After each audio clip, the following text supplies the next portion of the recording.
Bonjour Bertrand Badi. Bonjour. Merci infiniment d'être avec nous ce matin. Merci doublement parce qu'on vous a prévenu tard et que votre présence ce matin prouve toute la considération que vous avez à l'égard des auditeurs de France Culture. Avec moi pour vous interroger, Frédéric Seyss, merci également d'être avec nous. Bonjour. Alors on va peut-être commencer, Bertrand Badi, si vous voulez bien, avec cette question calédonienne, parce qu'avant d'aborder les commémorations, il faut regarder un peu cette actualité du week-end. Il faut rappeler aussi que, parce que c'est évidemment pas si éloigné que ça des questions qu'on va se poser ce matin, il faut rappeler que dans les années 80, le Caillou avait été le théâtre d'une guerre civile, on va parler de guerre, entre les communautés kanaks et les Caldoches, donc d'origine européenne, qui avaient trouvé une issue grâce aux accords de Matignon de 88, et puis on a ensuite les accords de 2008 de Nouméa, qui prévoient ce référendum qui vient de se dérouler maintenant. On le rappelait dans les journaux, quasiment 57% des suffrages pour le non à l'indépendance. Dans son allocution à la télévision, Emmanuel Macron disait hier, il parlait d'une immense fierté que nous ayons passé ensemble cette étape historique et que la majorité des Calédoniens aient choisi la France. Que vous inspire, Bertrand Badi, ce résultat? Est-ce qu'il faut le voir comme une grande victoire de la République française qui parvient à garder dans son giron une terre située aux confins du Pacifique? Ou est-ce qu'il faut y voir la défaite d'une population autochtone qui, malgré une forte mobilisation, n'est pas parvenue à arracher son rêve d'indépendance, Bertrand Badi? Il faut y voir un échec. Et dans mon dernier livre, Quand le Sud réinvente le monde, j'avais expliqué que l'un des tourments de notre système international d'aujourd'hui, l'une des bases, des dangers dont il est porteur, c'est d'avoir échoué dans son processus de décolonisation. Et là, ce qui s'est passé hier, moi, me navre à titre d'observateur parce que c'est un déni de décolonisation. Le peuple kanak est ce que les Nations Unies, ce n'est pas moi, ce n'est pas eux, ce sont les Nations Unies, appellent un peuple autochtone. Ce peuple autochtone a été privé de liberté, de sa liberté, par un processus de colonisation. Ce processus de colonisation a fait venir une population européenne qui s'est installée sur le Caillou, qui est devenue démographiquement majoritaire. Étonnez-vous lorsque l'on fait voter l'ensemble des habitants, et vous avez employé ce terme tout à l'heure, que l'indépendance soit rejetée. Ce qui pourrait étonner, c'est qu'elle fut rejetée à une marge aussi faible. Ouais. C'est-à-dire qu'il y a à peu près 43-44% de Kanaks dans le corps électoral qui votent en Nouvelle-Calédonie, et c'est à peu près le score du oui à l'indépendance. La démographie a considérablement conditionné évidemment ce résultat. Votre livre, je l'ai pas dit, c'est Quand le Sud réinvente le monde, et on va évidemment revenir dessus parce qu'il est central pour comprendre les nouvelles conflictualités de ce monde. Frédéric Seyss. Oui, on a vu des images très paradoxales hier du côté de Nouméa. On a vu le camp qui avait perdu faire la fête dans la rue, c'est-à-dire le camp indépendantiste qui a défilé avec ses drapeaux, étant content finalement de n'avoir perdu que avec 56% contre 44% pour le oui à l'indépendance. Selon vous, ce camp indépendantiste, c'est le vrai vainqueur de ce scrutin. Les sondages donnaient une victoire beaucoup plus nette pour le non à l'indépendance. Voilà, alors d'abord, on s'attendait, d'après les sondages, à 60 ou 70% de non à l'indépendance. On a 56,5, ce qui est bien inférieur à ce qui était escompté. Mais ça révèle quelque chose de beaucoup plus grave. Si vous regardiez les images hier soir, moi, ce qui m'a frappé, c'est qu'il y avait deux camps. Il y avait un camp qui fêtait la victoire du non à l'indépendance et qui était clairement caldoche, et un camp qui fêtait ce demi-succès et qui était entièrement kanak. C'est-à-dire ce référendum a provoqué la chose la plus grave, la plus dangereuse, c'est-à-dire la coupure absolue, totale de la Nouvelle-Calédonie entre deux communautés. Voilà ce qu'a fait ce référendum. Et l'accord de Nouméa prévoit qu'il y a encore 2 référendums possibles à organiser sur cette question de l'indépendance. On voit qu'Édouard Philippe, dès ce matin, va en Nouvelle-Calédonie pour évoquer la suite du processus politique. Selon vous, finalement, le plus dur est encore à venir? Bertrand Badi. Oui, mais le processus risque de se répéter et d'être fonction de l'évolution démographique. C'est-à-dire, c'est le taux de natalité qui, à terme, alors pas dans 2 ans, bien entendu, mais dans quelques années, déterminera le rapport de force. C'est complètement absurde. Et puis, surtout, c'est un négationnisme, moi, qui me fait peur. C'est-à-dire cette notion même de peuple autochtone. Le peuple kanak que ça plaise ou ça plaise pas, il existe. Le peuple kanak, il est porteur de l'historicité de cette Nouvelle-Calédonie. Et ce peuple kanak n'a jamais été véritablement intégré dans la société néo-calédonienne. Regardez le taux de kanak dans les étudiants d'enseignement supérieur fréquentant l'université. Regardez en revanche le taux d'incarcération et vous verrez la surreprésentation de la jeunesse kanak. Il faut se demander pourquoi. Et se féliciter d'un résultat de cette nature me paraît être symptomatique de ce qui a échoué dans notre histoire internationale ces 50 dernières années. Alors, c'est-à-dire notre incapacité de penser la décolonisation, qui est la condition même de l'entrée dans la mondialisation. Alors, comment on fait justement aujourd'hui? Frédéric Seyss rappelait qu'Édouard Philippe sera aujourd'hui en Nouvelle-Calédonie. Quel discours tenir en Nouvelle-Calédonie en tant que chef du gouvernement? Qu'est-ce qui constituerait un message pertinent, juste à l'égard des populations kanak, et finalement comment parler de décolonisation sans risquer précisément d'enflammer les tensions latentes qui perdurent entre kanak et calédoniens? Comment on fait maintenant? Alors d'abord, je pense qu'il y a un principe en politique internationale comme dans tous les secteurs, on ne peut pas avoir raison contre tout le monde. Si les Nations Unies, vous savez à quel point je suis personnellement attaché au multilatéralisme dans mes travaux, on y reviendra en seconde partie. Si le multilatéralisme considère qu'il y a encore des peuples à décoloniser, il faut en tenir compte. Là où il y a une marge de manœuvre, et je regrette personnellement que ceci n'ait jamais été clairement posé, y compris du temps de Michel Rocard, c'est de définir les conditions même d'indépendance du peuple kanak. C'est-à-dire, il n'y a pas, et ça a été rappelé par différentes personnes, mais sans que cela n'ait abouti à des initiatives pratiques claires, le choix n'est pas dichotomique entre l'indépendance et le maintien du statut. Il peut y avoir des formes d'indépendance, je dis bien des formes d'indépendance. L'essentiel, c'est que cette indépendance soit, pour donner à ce peuple, le reconnaître. Il a le droit d'exister comme n'importe qui a le droit d'exister. Cette reconnaissance, elle existe. Cette reconnaissance, elle existe sur le papier. C'est déjà pas mal, ça commence par là. Moi, j'ai été faire des conférences en Nouvelle-Calédonie. J'ai vu ce malheureux peuple kanak parqué dans des réserves, dans des endroits qui ne correspondent absolument pas aux équipements dignes de la République française. Je vois ce peuple qui n'a pas véritablement la possibilité encore d'accéder à ce à quoi accèdent les autres. Et puis surtout, c'est un peuple qui veut pouvoir exister sur la scène internationale. C'est par là qu'il faut passer. Ensuite, il y a tous les accommodements possibles et imaginables de cette indépendance. Frédéric Seyss. Juste une précision sur le corps électoral que vous évoquiez. Pour le coup, les derniers arrivés ne pouvaient pas voter. Ça a fait l'objet de négociations très dures entre le gouvernement et les représentants kanak pour que seules les personnes qui étaient déjà en Nouvelle-Calédonie, grosso modo au moment de l'accord de Nouméa, c'est-à-dire en 1988, pouvaient voter.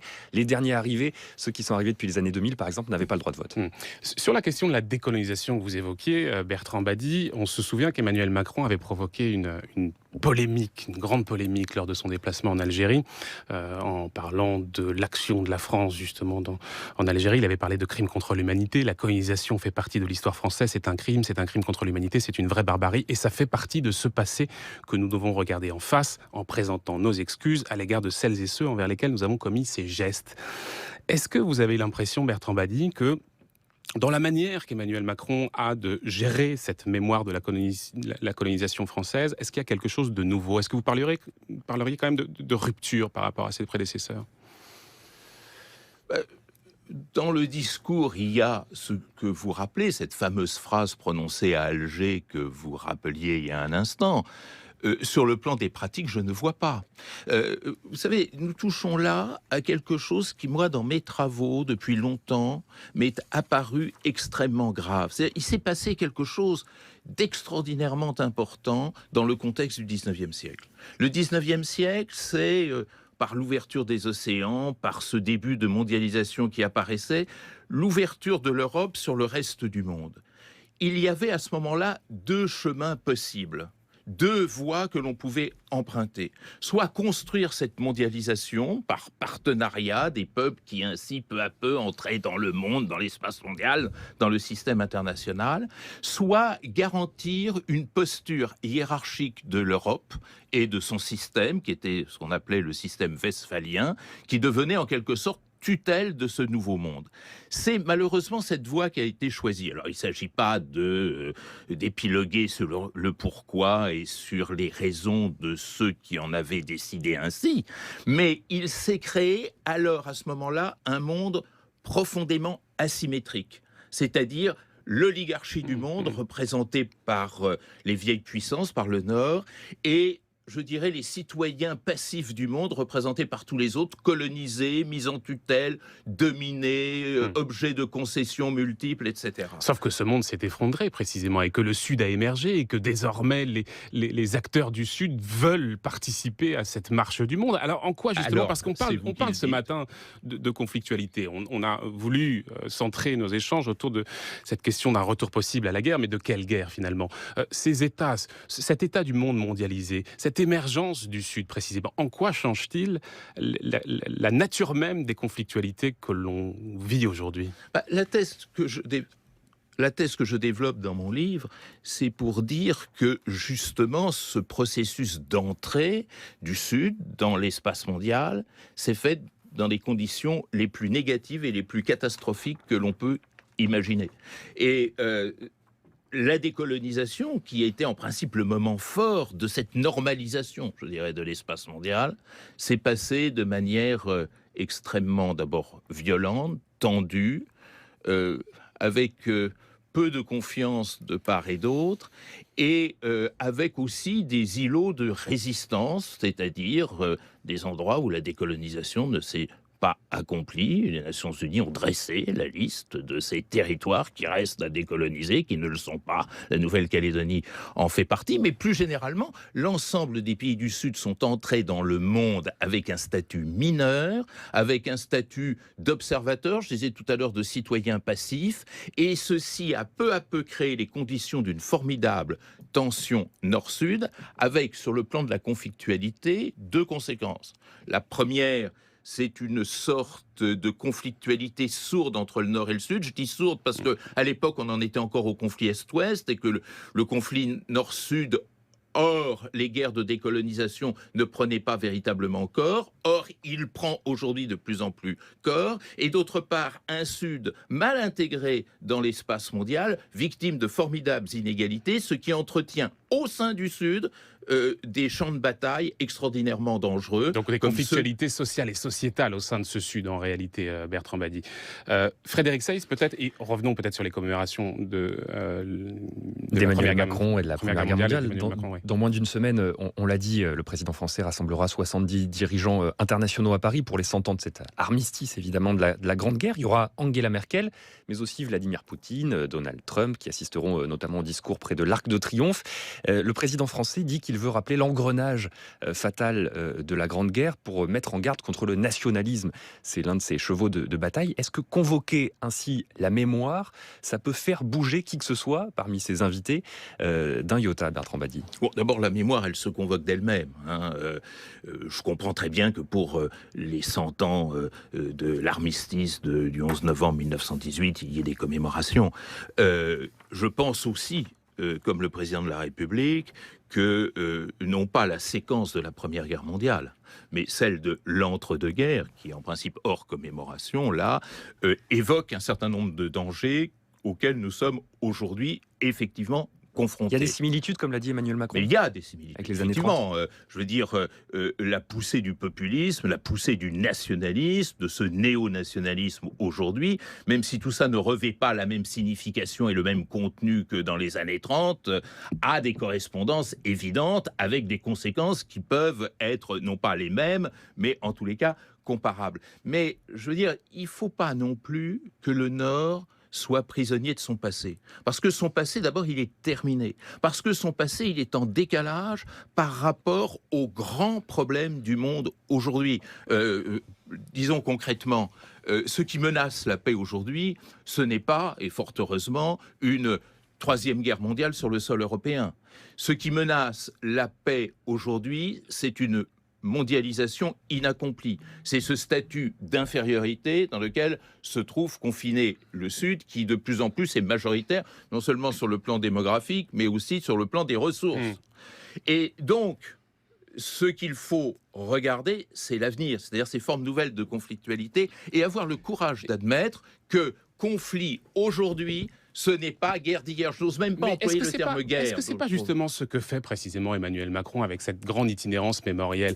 On le critique beaucoup, et en particulier du côté de la droite et l'extrême droite, sur le mode. Il n'en fait pas assez sur le volet militaire. Il en fait beaucoup sur la question civile. Dans les journaux ce matin, on nous explique que ces événements sont aussi l'opportunité pour lui de reconquérir des territoires perdus, c'est-à-dire ces territoires qui souffrent de la mondialisation, qui ont été désindustrialisés. Est-ce que précisément cette itinérance mémorielle, ce n'est pas la conscience que justement ces nouvelles formes de conflictualité ont émergé? Finalement, il est moins question de revenir sur les grands succès militaires de la Première Guerre mondiale, mais de pointer du doigt ces failles à l'intérieur même des sociétés. On parle d'intégration sociale et sociétale finalement avec ce geste macronien. Mais bien sûr, mais seulement vous mettez le doigt là sur l'enjeu essentiel des relations internationales d'aujourd'hui, c'est-à-dire aller jusqu'au bout des conséquences de ce renouvellement des données mêmes de la mondialisation et surtout de la conflictualité.